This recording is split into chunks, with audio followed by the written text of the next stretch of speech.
Hey guys, what's up? Welcome back to my channel. Thanks for joining me on another video. This is Marquita from At Home with Quita. And on today's video, I'm going to share with you 10 time-wasting activities that are holding you back. So if you're new to my channel, I hope you'll stick around and consider subscribing. I also hope that you'll give me a thumbs up if you enjoy this video. So let's go ahead and get started. I'll share with you all of those things. If you want to see that, make sure to keep watching.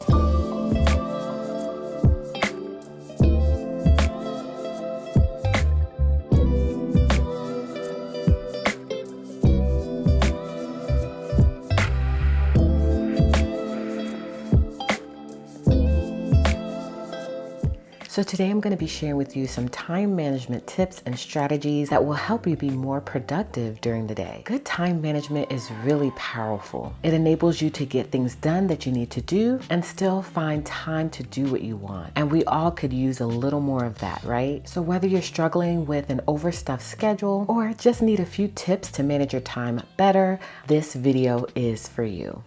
So the first activity or habit that may be holding you back is not planning your meals. Now you guys know that I am a huge advocate for meal planning. It really helps me just by knowing what we're eating throughout the week to one, not eat out as much, which is important to us. We want to make sure that we are maintaining somewhat of a healthy lifestyle and not overspending on unnecessary things because of course we're trying to save as well. And whenever you eat out a lot, it does tap into that plan.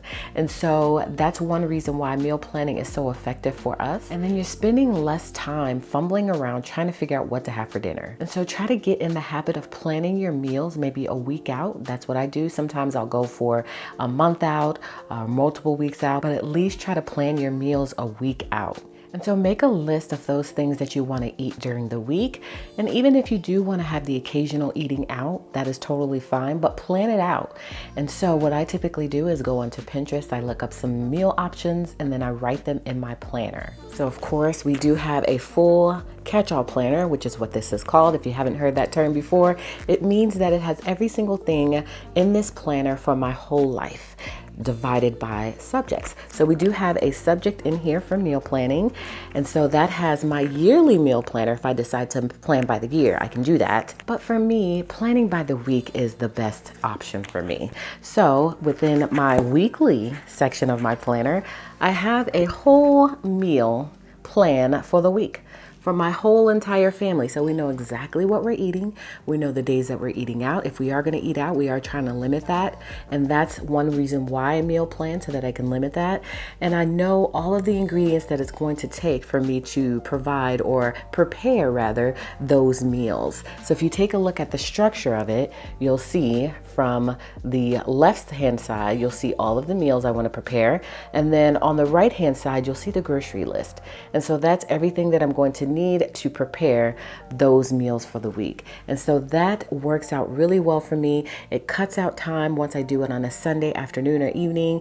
And so that way I have all my ingredients. I know what I'm making during the week. You can even take it a little bit further and do some meal prep. It's completely up to you, but you can kind of see how that could waste time not knowing, because then you're going day by day. So on a Monday, you may say, well, let's figure out what we're going to eat.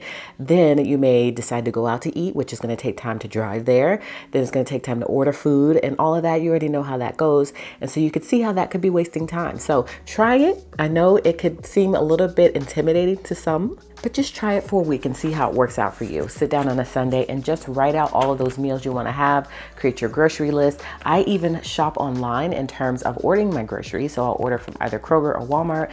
And so that way I will have my groceries delivered to my doorstep the next day.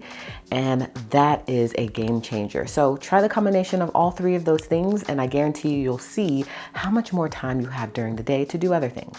So grab a notebook. A simple notebook will do the trick. Or if you want to go like me and go all out and have a dedicated meal planner section or an actual physical meal planner that is dedicated to just that, you can do that as well. And I find that it helps people to just write it all out, don't wing it, and then try to make sure you stick to that week by week and see how much time you get by just doing that one thing. The next thing is not having a to-do list. So I have a to-do list in my planner that travels from week to week. It is a master to-do list. So I write all of those to-do list items in, and then I'll transfer them onto my calendar week by week, depending on when I want to accomplish them. So having a to-do list is really important. I think you probably know that by now, but just in case you don't and you haven't implemented this system into your life, once you do, you'll notice what a difference it makes. You don't have to have a full out planner like I do. You can just have a notebook like I mentioned with the meal planner and just start writing in some random to-do list items. Because what happens, at least for me, is that I could be sitting anywhere and I just think of something. So you need to be able to have an outlet to dump that all into so that you can make sure that you are accomplishing those things. Because if you're not writing it down, out of sight, out of mind, you're not going to remember to do them. And so you could either break it up by daily, weekly, and monthly to-do lists. I do have a monthly to-do list in my planner as well that helps me to be able to structure my month and make sure that I'm accomplishing everything that needs to be done at a monthly level. And then you can do a weekly, because there's certain things that need to be done on a monthly basis and a weekly basis and a daily basis. You can do that as well. And just make sure that you're crossing those things off, and those things that don't get done, push them to the next day or week or month. So that way you keep a running list of all of those items that you know you need to do. And a to-do list is also going to help jog your memory of other things. There's been lots of times where I'll sit down and write certain things on my to-do list, and that triggers a memory of other things that I need to get done. And it's just a domino effect. And so you'll be able to have a whole master list of things that need to get done, and then you can start chipping away at it monthly, weekly, or daily. So implement a to-do list. I guarantee you'll find that you have a lot more time and you'll be able to accomplish more things throughout your day. So again, writing them down is very important. It's going to remind you of what's important, help you prioritize those urgent things, and it's going to help you stop relying on your memory and free your brain up for other things. So those are some things that you need to keep in mind when deciding whether or not to create a to-do list. But again, I guarantee you that it's going to help you. You're going to see more time added to your schedule, and that's what we all want. That's the goal. So here is my weekly to-do list. So again, check things off. And then as things are not accomplished, because that happens, life, right? It transfers to the next week and so on and so forth until I can get it done. And then I also, again, like I mentioned before, have a monthly to-do list. And so this is everything that needs to be done at the monthly level to make sure that overall I have a good month and I have a good week. So these two to-do lists are very important to me in order to stay productive and to be able to see things in front of me so that I can make sure that I'm checking off those things that are important, I'm getting things done, and in turn that does allow me to have a lot more time in my schedule. So the next time waster is not planning in advance. So let me just say this, that everyone doesn't have to have a full catch-all planner or 20 million planners like we all have in the planner community. We are guilty of having so many planners that maybe we may not need. You don't have to go that route, but I definitely recommend having a planner. Now this can be a notebook as well, so don't think that you have to go out and buy all the things or you have to have some pretty fancy planner. Just grab a simple notebook, that will do just fine. But if you want to go the extra mile, we got planners, okay? So what planning does is it allows you to have an overview of what needs to be done and when. You'll have an idea of what and where you need to spend your time, and it stops you from wasting time on being unfocused. It helps you to stop forgetting events like anniversaries, outings, things like that, because you're writing it all down in your planner. So if you write it down, of course, there's less of a chance that you'll forget and more of a chance that you'll do those things. And you wrote it down for a reason because you actually do want to accomplish it. So you want to make sure to write everything down in your planner. And I have tons of videos here on my channel with how to plan, how to decorate a spread if you decide to do decorative planning, how to plan your week out, how to plan your month out, how to pre-plan. I've got it all on this channel. So check out some of the playlists and see what you can find that may be able to help you towards that goal of being a planner babe. And if you just want to start small, of course you can do that. And eventually if you want to work your way up to being a full planner babe, you can do that as well. But grab your favorite planner or notebook and start writing those things down. So that way you can save time and you can have it all planned out and you'll know exactly what you want to do. You'll have a focus and a plan. The next time waster is being distracted. Now we are all guilty of this. I know I totally am guilty of being easily distracted, but that is one of the biggest ways to waste your time. So try to keep focused and complete one task before you jump to the next task. So here's some ways that you can avoid distractions. Put your phone on silent. Try to limit your screen time, only checking emails at a certain time, and remove certain social media apps from your phone. So those are a few things that you can do to make sure that you are less distracted. But those, of course, are not the only distractions. So just make an effort to finish one task before you start the next, and make an effort to not let those things around you to keep you off your game and to make you become distracted. So you just have to put in that effort. The next thing is not shopping online. Yes, I'm totally telling you to shop more online. I am the biggest online shopper. I mean, from Amazon to different department stores to just all of my needs are done online. I rarely ever go into the store. You guys know that I order my groceries online, and that has been a complete game changer for me. So I am a complete advocate for shopping online. For me, it is totally not appealing to walk around Target or Walmart for 60 minutes looking for things. And then I feel like it also distracts you in a way to where you just start looking for random things, you start picking up random things, and next thing you know, you're just wandering around the store. I don't have time for that. And so I have to shop online. It gives me more time, more freedom. I'm able to see what I need. I only buy the things that I need. I'm not, picking random things up that I don't need to buy. It really helps me to stay focused on only getting those things that are necessary for the household. So if you want to waste less time, consider online shopping. That's all I'm saying. And I know some of you may just be the in-person type of shopper, and that's completely okay.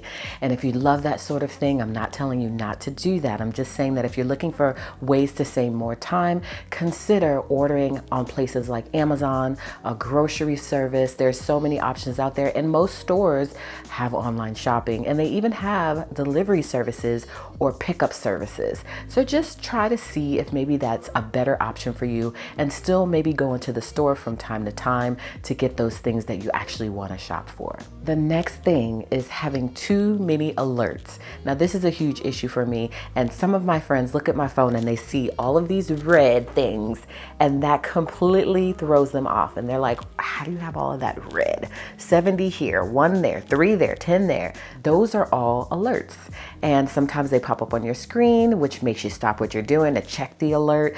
Sometimes they make a sound, which throws you off as well.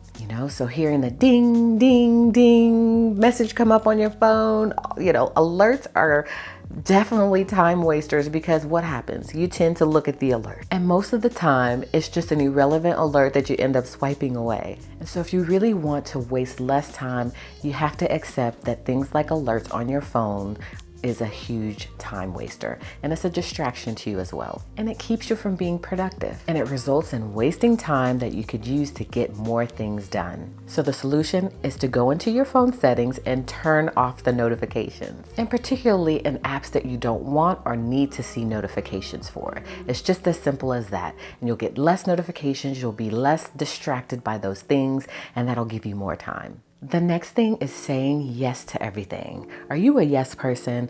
I like to think I have a balance between the majority no and a lot of yeses, I will say, but I don't feel like I'm a yes person. But for those of you out there who say yes to everything, that can become a problem. And we all want to be happy and make those around us happy, but there comes a point where saying yes to everything and everyone means that you aren't able to accomplish what you want. And I wouldn't say saying yes to everything is a bad habit, but it can definitely hold you back from doing those things that you want. There's so much that goes into fighting the habit to say yes, but just try to be a little bit more balanced and maybe say no to those things that you know you really don't want to do, and only say yes to the things that you do want to do. And I know that can be hard, but just try to put it into practice and take those baby steps and see where that leads you.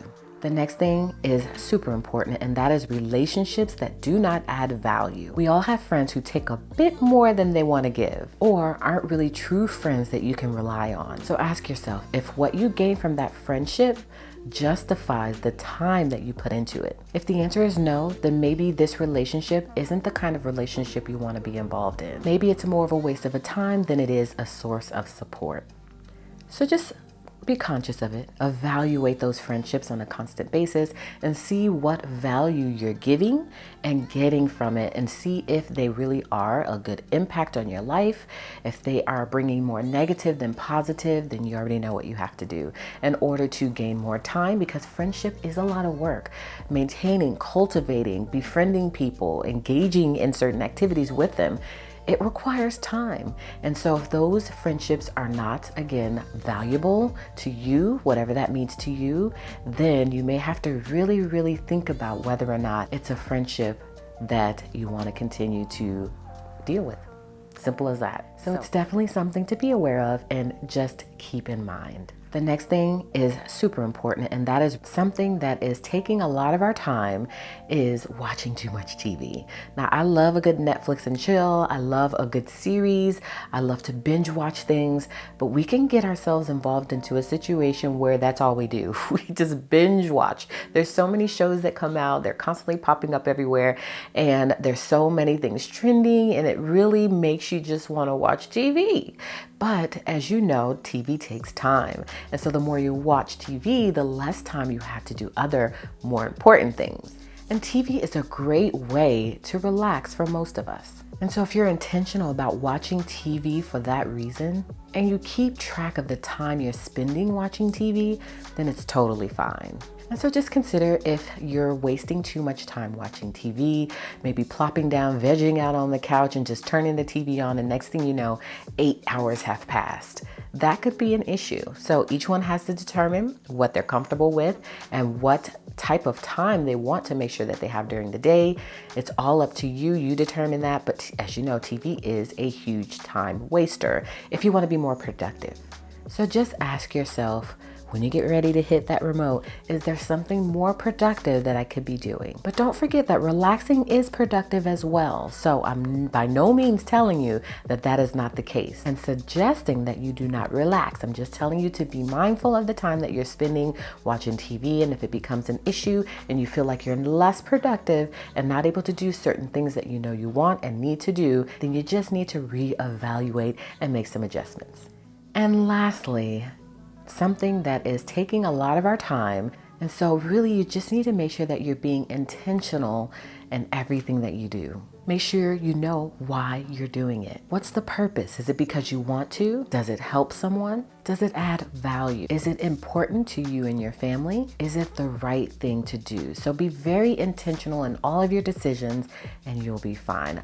If we can find some way to figure some things out that maybe we can cut out of our lives and maybe we can add to our lives, that's what it's all about. Constant improvement and evolving into this person that you want to be. So this video is really just to give you some motivation, inspiration, help you to figure out how to gain more time. I know we could all use a little bit more time, right? And once you spend it, you can't get it back. And so not being intentional about what you're doing or doing something just because and not really giving any thought to it, or it's just habit, can be a waste of your time. And just remember that time-wasting habits tend to form over time. And no one sets out to form habits that waste their time. Yet most people end up with a couple, a few, or a lot of them. Which is why I wanted to make this video on 10 things that are wasting your time. 10 habits, 10 activities. These are all some things that I wanted to share with you that have helped me. So hopefully you enjoyed this video. You got a little inspiration out of it. Maybe you found some things you need to cut out. You found some things you need to add. You are totally adulting, and that's what we are here for. So thank you so much for watching today. I appreciate you stopping by my channel. Hopefully you'll give me a thumbs up on this video. If you enjoyed it, you will consider subscribing to my channel if you haven't already, and you'll come back by and catch another video, in which case I'll see you then.